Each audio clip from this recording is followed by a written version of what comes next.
Kyle Pitts. Huh? It's Christmas! Oh boy.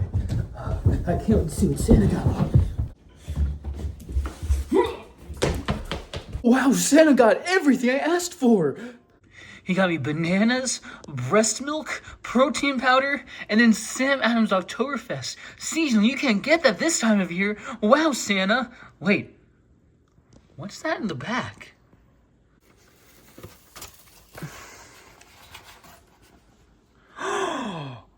A Christmas lot bar. All right, let's just open this up in. Step right up, it's time to review. Your team stinks, well, maybe that's you. It's LOPWR, Lop War Time. Hey, how's it going? Welcome back to another episode of the Liga Primos Liga Review. A very, very Merry Christmas from Lopwar. Another episode of Lopwar. It's going to be great. Again, Merry Christmas and Happy Championship Week to everybody who is celebrating. All two of you, I guess. It's actually crazy. We only have 2 more episodes of Lopwar for this season. Time flies when you're having fun, unless you're Dimitri and you're losing 9 straight games. But who is going to end up in the championship game this Christmas? Well, we will find out here in this episode of Lopwar. So as we get into our games that don't really matter as first, I'll go from orders of importance here. Dimitri narrowly escapes the bye week. Good job, Dimitri. You didn't lose, but you also technically didn't win this week. He got 31 from George Pickens, 40.3 from Matt Stafford, and also 17.2 from Tony Pollard. Tony Pollard, a really random late season surge. Not that it matters for Dimitri, as he would somehow squeeze past the bye week, scoring 108 points this week. We then have Lawrence Optum team versus the Bin Laden's Bombers. Bin Laden has gotten some great scoring from Trevor Lawrence. I think he has 16 total touchdowns on the Jaguars' last 4 or 5 games. Absolutely insane numbers there. He got 14.1 from Mike Evans, 21.9 from DJ Moore on that last second touchdown pass, and then 31.16 from Trevor Lawrence. Lauren would have a lack of scoring this week, as Haley Steinfeld's baby daddy and Taylor Swift's fiance would only combine for 8.5 points. She would get 12.3 from Nungai, a very unlikely source this season. 13.9 from Chris Rodriguez Jr., even less of a source. He got some garbage time touchdown against the Eagles. And then 16.5 from Marion Hampton. You can only wonder where she would be this season, probably the playoffs, because she was only out by tiebreaker, if Marion Hampton did not get injured earlier on in the season. This was nowhere close enough, unfortunately, Lauren, as Bin Laden would win 130.46 to 72. Where was this scoring output for Bin Laden during the regular season? Probably in the infirmary. We then have every name I try gets an error versus the Abe Lincoln Rush Trombones. Winner goes to the Consolation Bracket Championship.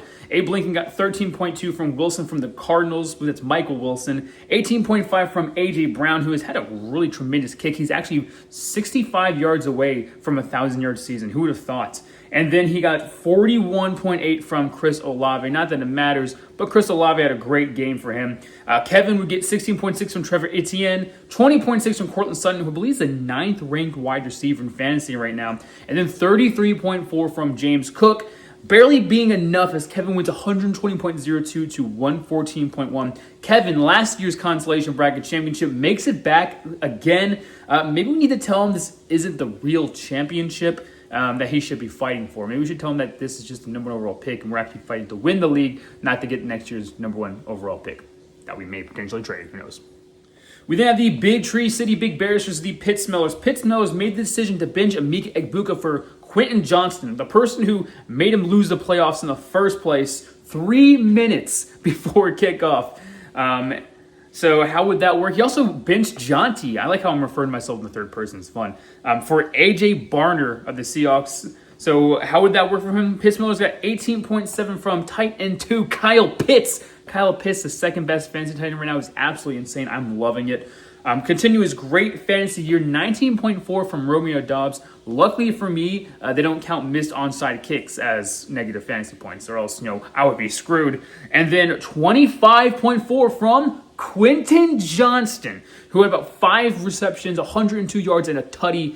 I mean, an absolutely insane 20-yard one-handed touchdown catch against the Dallas Cowboys. I made a great decision there. Abuka only got 5 points. So right before kickoff, I was like, you know what? I think I need to do this. I'm glad I did. Edgy Barner also got me 15 points when I benched Jonte, which isn't anything to sneeze at. The only issue is Gianti got 42.8 points on the bench. I benched Gianti because he's been doing awful. They had 75 points against the Eagles last week. 75 total yards, may I add, against the Eagles last week. And they were facing the Houston Texas defense, who has been doing great all year. I did not figure he'd break off a 60-yard touchdown reception, a 51 touchdown run. Will that affect me? I guess we'll figure this out.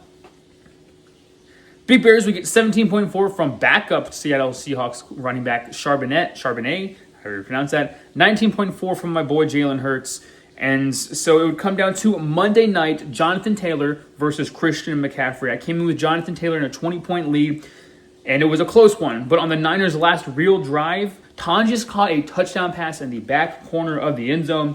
But for some reason, the refs said it was incomplete. The review said it was complete pass. But the Niners decided not to challenge it. And what would happen on that very next play? A 10-yard reception touchdown to Christian McCaffrey. An entire, I think it's a 8-point swing there against myself. And unfortunately, for some reason, the Colts started to bench their starters after that. I would end up losing 132.6 to 130.4. I lost by, 2.2 points. 2.2 points is the difference there. Again, that Christian McCaffrey touchdown definitely loomed large. Actually makes me 2-9 in the last 2 seasons in 5 points or less games, which absolutely sucks. Like I said, the blown CMC touchdown call, but also I lost Lamar Jackson in the first half and also lost Quinshon Judkins in the first half of their games. So losing by 2 points while having 2 people losing to injury in the first half, especially my big hitter guys, it actually really sucks. Regardless, can't do anything about it. The consolation bracket is set. Congratulations to Kevin and Nick. You guys could both get the first overall picks. I believe you guys are the last 2 first overall picks now that I think about it. So, hey, you guys need to know what you're fighting for. I don't know. So, Brandon, you were on a bye week. The Branditos had a solid bye week, actually, 147.96 points. Believe it or not, Saquon is the 9th fantasy running back right now. Then we have the Red Lobster Cheddar Biscuits versus Dracula Beef Flow to see who gets into the 5th place game. Exciting, right? No, not really. Anyway, Red Lobster would get 17.8 from Ramondre Stevenson as Travion Henderson went out with injury. 28.7 from Drake May, and then 29.8 from Bijan. Simi would get 16.4 from Okonkwo, a great game from Okonkwo. He would get 18 from A-Chain, and then 21.5 from Spears. For some reason, the Titans players just had a game against the Kansas City Chiefs. That's kind of crazy. But who did not have a game was Dracula B. Flow, as he would lose 125.5 to 114.72. Which then gets us into the ones we were all waiting for, the semifinals. Who's going to go for the title belt this upcoming week? We're going to start with our 1 versus 5 seed matchup. Elham Burglar versus the Hogwarts Wizards. Allison coming off her 2nd straight season as a 12-2 first round bye 1 seed. Elham Burglar was in the semifinals last year, and he's looking to win it this time. So Elham Burglar would come out 23.8 from Kenneth Gainwell, including that ridiculous touchdown that he fell on the ground before the half, caught the ball while on the ground with one hand, got up and ran in for the touchdown. Absolutely insane there. 27.8 from Stephon Diggs, Cardi B's baby daddy, and then 29.8 from Derrick Henry, although the Ravens shut him down for whatever reason. And Allison would need to match this scoring. She would get 14.5 from Justin Jefferson, 24.9 from Jamar Chase, and then 32.9 from Chase Brown. This would just not be enough as Daniel completes the upset with a commanding 157.48 to 129.58 victory. It really came down to Allison's unfortunate picking of the wrong running back. Dowdle and Swift only scored 8.3 and 9 respectively, with 36.1 from Warren on the bench. However, I would have done the exact same thing as Allison. With the Kenneth Gainwell split carries, I would have done the exact same thing. Really, when you think about it, Warren got lucky with 2 big touchdown runs, and that was all he had the entire game. So I do not blame Allison. She made the right choice there, and she just got very unfortunate. And then it ultimately came down to, yes, quarterback play, which, again, was the big thing for Allison the entire season. She just could not get consistent quarterback play. It seemed like, Stroud she put in, who had a great week last week, only scored her 11 points this week. Meanwhile, 44-year-old Phillip Rivers got 17.08. And then rookie Stout from the Saints got 22.12 this week. Again, I would have went with Stroud in that situation too. I don't think she made a wrong decision there. There's really not much Allison could have done besides get luckier and pick the right players. And not even the right players, just pick the luckier players this week. Overall, Wizards had another great season. We all know Allison, when she gets in, she wins, she wins, she wins. That's what we call her Allison. I mean, she had one of the best and craziest moves of the entire season. She flipped her second pick. She flipped it for and James Cook. Yeah, she flipped it for Chase Brown, a second round pick, and Jamar Chase, the number 1 overall pick. Both who just went off like 20 plus almost every single week for the last like 8 weeks of the season. Went on a record of the league 9-game winning streak, and then locked up the first seed for the second straight year. Unfortunately, when she finally had consistent quarterback play with Daniel Jones, he injured himself for the season. It kind of hurt her there. Just another great year for Allison, but unfortunately ends at Disney? What do you mean it ends at Disney? This will get us into our second semifinal game, the game of the week for us, Wall Street Wolfies versus Kevin James Hot. The rematch of last year's championship game in the semifinals. I don't know if I mentioned this though, but all 4 teams who made it to this Final Four this year were the same exact teams who made it to last year's Final Four. So no parity in the league, I guess. That's unfortunate. The Wolfies would get 22.1 from RJ Harvey, one of the greatest pickups from waiver wire. Don't know why Simi let him go, and I don't know why some people didn't trade for him when they had the chance to trade for him for Vidal. 22.8 from Jahmyr Gibbs, and then 29.5 from George Kittle. And that's just one half worth of work because they shut down George Kittle in the second half. How would Dylan respond? Well, he basically locked this one in on Thursday night. He got 23.6 from Smith and Jigba, 34.4 from Kenneth Gainwell, who I didn't even think was going to score in double digits. I was trashed in that running back. And then obviously 56.5 from Puka Nacua, including the overtime the overtime touchdown. I believe was it overtime. Is a last second touchdown for sure. I believe it was overtime. And Dylan would get a demanding 114.5 to 0 lead on 3 players off the bat. Absolutely unheard of. You add in his 35 points who he got from Justin Herbert on the Sunday game slate. The rest of the team could have scored 0 points and he would have won, as Kevin James Hot absolutely demolishes the Wall Street Wolfies 205.2 to 147.96. Wall Street Wolfies. He's really made a name for himself this season, or 4 or 5 names for himself this season, as he couldn't choose them throughout the year. He honestly made a really great trade for Gibbs and Jacobs, who are the second and third in touchdowns behind Taylor, who he actually drafted this year and traded. So at some point he had the 1, 2, and 3 touchdown running backs in the league on his team, which is actually just an incredible stat there. And unfortunately, Jacobs only scored him 4.8 points. So it's put a little bit damper on that as well. That really wouldn't have made up for the 58-point deficit he lost by. He did lead the league in total points scored this year, but he still won't be able to make up for the Payne-Durham debacle of last year, as he is knocked off again by Kevin James Hot, second straight year, and joins us in Disney? Wait. Disney's usually supposed to be for the winners. What was it? Disney just not, a thing we do anymore? It's actually ridiculous. Well, unfortunately, with the semifinals now gone, we have 2 more eliminations. And for Christian Allison, it's time to say goodbye. Luna, do you have time to sing a goodbye song before you go? Always Bear. Hey, this was really fun. We hope you liked it too. Seems like we've just begun when suddenly we're through. Goodbye, goodbye, good friends, goodbye. 'Cause now it's time to go. But hey, I say, well, that's okay. 'Cause we'll see you very soon, I know. Very soon, I know. Goodbye, goodbye, good friends, goodbye. Goodbye. And tomorrow, just like today, the moon, the bear, and the big blue house will be waiting for you to come and play. To come and play. To come and play. Bye now. And with that, that means our championship game is set. We have Kevin James Hot, our reigning champ, versus Daniel L. Hamburglar. We actually have a special video from the reigning champ and highest scorer of the league last week himself, in Kevin James Hot.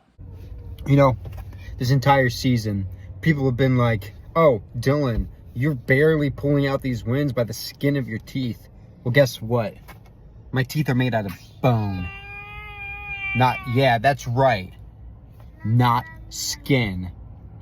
If my teeth were made out of skin, how would I chew food? Yeah. Take that, terrorism. But this week, I proved one thing, and Toby agrees with me. I proved that I am the best team in the league. There's a reason that I was champion. There's a reason I have a belt. It's because I'm like that. People said, oh, Christian's gonna win this year. Allison's gonna win this year. Well, guess what? Both of them aren't even in the championship game. Now I'm facing the Hamburglar, and guess what? He's been discontinued for years. So suck it, McDonald's. You're about to take a Big Mac to the face on Grimace. But anyway, good game, guys. You know, good season. I can't wait for next year. But what's there to be happy about? Job's not finished.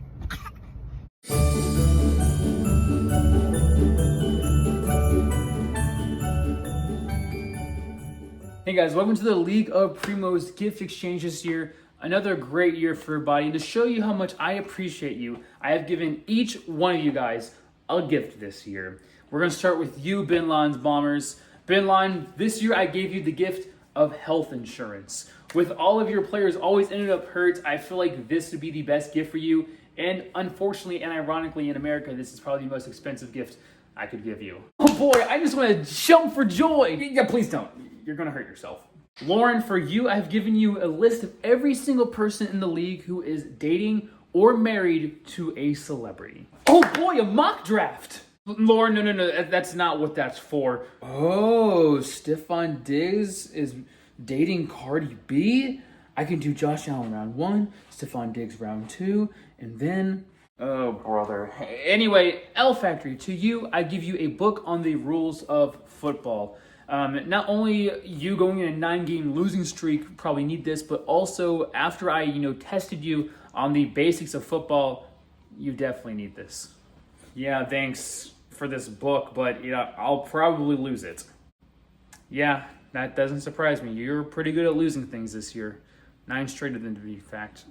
Anyway, Big Bears, to you, I give you a 4-leaf clover and a lucky rabbit's foot. I think you just need to have your luck change this year because you were the 3rd highest scorer in our fantasy league and still managed to miss the playoffs. Yeah, but at least have a shot at the 1st overall pick this year. Yeah, because that's worked out for you in the previous years. So as long as Allison doesn't have a lead pipe next year. Kevin, to you, I give you the details on the league's format. For some reason, I really do think you think we're fighting for the 1st overall pick the entire year and not fighting to actually win the championship. So I'm going to give you what the rules are of this league so that way you can kind of figure that out. Yeah, but if I keep winning the consolation championship, I can keep getting the 1st overall pick. Yeah, just keep on getting trade fodder for Allison each year. Anyway, Pit Smellers, this year I give you a subscription to the Kyle Pitts fan club. Oh boy! And also a book on The Art of the Deal by Donald Trump. Maybe that can help you to make trades. Fuck you, David. Fuck you too, David. Branditos, this year I give you a time machine. That way you can go back in the past and kind of figure out if you actually want to trade or draft Saquon Barkley at all. Which, ironically, this gift is still less expensive than the insurance that I bought for Bin Laden's Bombers. Abe Lincoln, I didn't get you anything this year, mainly because I did not think you were going to show up to this event at all. Yeah, but I changed my lineup one time since week 7. Yeah, you're not helping yourself. Anyway, Dracula B Flow. This year I gave you a thesaurus and a dictionary. You know what? You really impressed me this year. So I'm giving you these gifts so you can help out with your amazing bars that you spit. That sleighs like a reindeer. Call me Santa because I only come once a year. Yeah, don't make me regret this. Red Lobster Cheddar Biscuits. To you, I give you the 6-digit passcode to reset your password. That way you can actually finally go in and edit the lineup for yourself. Okay. Hogwarts Wizards, to you, I give you a quarter. That way you can actually get a quarterback this year. That seems like the only thing you were missing. You could not give that to me any sooner? Oh yeah. Also, I'm going to give you front row seats to the fantasy championship game this year because I know you are always so used to being this close to the championship game and not being able to set foot in it. I literally won it 4 years ago. Wolfies, this year I'm giving you the 2025 book of the best baby names. Maybe this can make you pick out a team name and actually stick with it this year. Pee pee poo poo! Oh, I also bought you a horseshoe kit. That way you can actually play a game where if you're close enough, you can still win. You should be used to that from the past 2 years too. Fuck you. El Hamburglar, you are one game away from being a champion. So what I'm giving you is the best tips and tricks on how to beat Dylan. I know I've been doing it for the last 23 years. It's actually not that hard. Yeah, but apparently you can't beat him in fantasy football. Okay, and finally to Dylan, our reigning champ going for back-to-back this year. To you, I give you some advice. Find a running back. That's going to be your downfall. You're also starting Jackson Dart over Herbert. Actually, Jackson Dart has a better matchup versus Herbert, who is facing the #1 passing defense right now. So you should probably know what you're talking about, which you probably don't because that's the reason why you're not in the championship anyway. I guess. You know what? Merry Christmas to all, and to all, a Lopbar night. That's what's getting to our upcoming games this week again. We're going from the least important games. Unfortunately, Lauren lost in the consolation. Although she finished 6-8 as a 10th seed, she will finish in last place because of her performance in the consolation bracket. We then have Loserville L Factor versus Abe Lincoln to see who gets 12th and 13th place. Abe Lincoln comes in as a 37-point favorite, and rightfully so. We then have the Pittsmellers versus the Bin Lawns Bombers to see who comes in 10th and 11th place. Pittsmellers come in as a 25-point favorite. Probably going to win that game, but ooh, yay, I can come in 10th place. Woohoo! We then have Dracula B Flow, who is locked in the 7th place. He lost last week, which means he doesn't get to play for the 5th place game. Our 5th place game is Branditas Banditas versus the Red Lobster Cheddar Biscuits. Brandon comes in as a 15-point favorite. Should be a real good game there. Our 3rd place game is the Fox Bowl, which I thought was going to be the championship game. It should be a good game, but it looks like it's going to be a bronze Christmas in the Fox household. Wolfie's currently a 19-point favorite, but this is before Allison makes changes to her lineup since Brock Bowers is currently on the IR. And that's what gets into our consolation championship. Winner gets the first overall pick. Every name I try gives an error versus the Big Tree Split, the Big Bears. It's projected to be a close game with Nick being a 3.8-point favorite to get the first overall pick. Again, oddly enough, these are the people with the last 2 first overall picks. So I guess we'll see what happens here. And that's going to get us into our championship game, Kevin James Hot versus El Hamburglar. The early ESPN odds is actually sitting at 50-50 for this game. Kevin James Hot is a 1.57-point favorite going into it. But let's see what the rest of the league has to say and what America has to say about this game. So I asked people, hey, who do you think are going to win this game? So we got Brandon. Brandon thinks Kevin James Hot is going to win this game, citing that he will win because of his spectacular performance in the movie Here Comes the Boom. Sure. That's one reason. That's one way to say it. Allison said that she thinks Daniel's going to win. Didn't give a reasoning, but just said Daniel's going to win. I mean, again, it's anybody's game. And then there was this prediction. So my prediction for the winner of our fantasy league is Raphael. I'm gonna win! No, I'm gonna win! I'm gonna win! You guys aren't even in the match! Huh? What? You guys aren't even in the match. I'm gonna win! I'm gonna win! What are you doing? I don't know. Well, seriousness, if Pretty D I shall be, then Daniel shall be, also known as Stan, the winner of thy match. Allegedly. AKA Raphael. Oh! So I guess that's 2 votes for Raphael. What was I expecting? That's my fault for asking people the difficult task to send me a message that says who they think is going to win. You got 2 options, Kevin or Dylan. That's my bad. I was a little overzealous in thinking people would actually, help out with that. Anyway, before I give my guess who will win, I actually went on TikTok and Instagram and YouTube to see who America thinks is going to win, and got a decent amount of votes for it. But after tallying up all the votes, America has chosen Kevin James Hott as the favorite to win this by 70% of the votes. Obviously, Daniel got picked 30% of them. So a clear underdog there when it comes to the eyes of America, which is crazy again for a 1.57 spread of a difference there.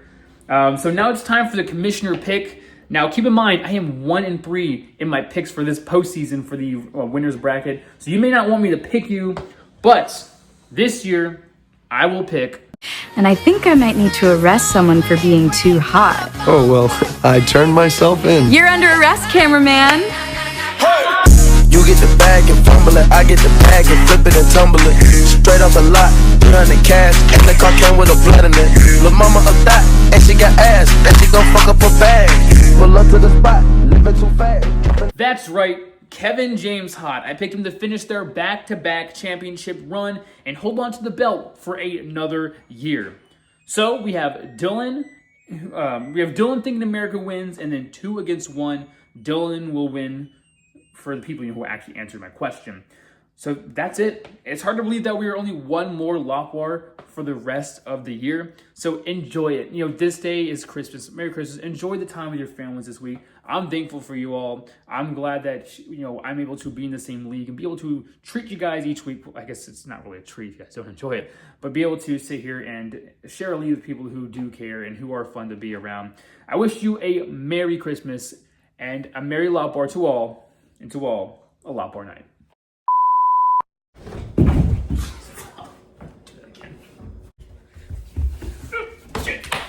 Yeah, you're not helping your case. Anyway, Draco B Flow, this year I got you a Thesaurus.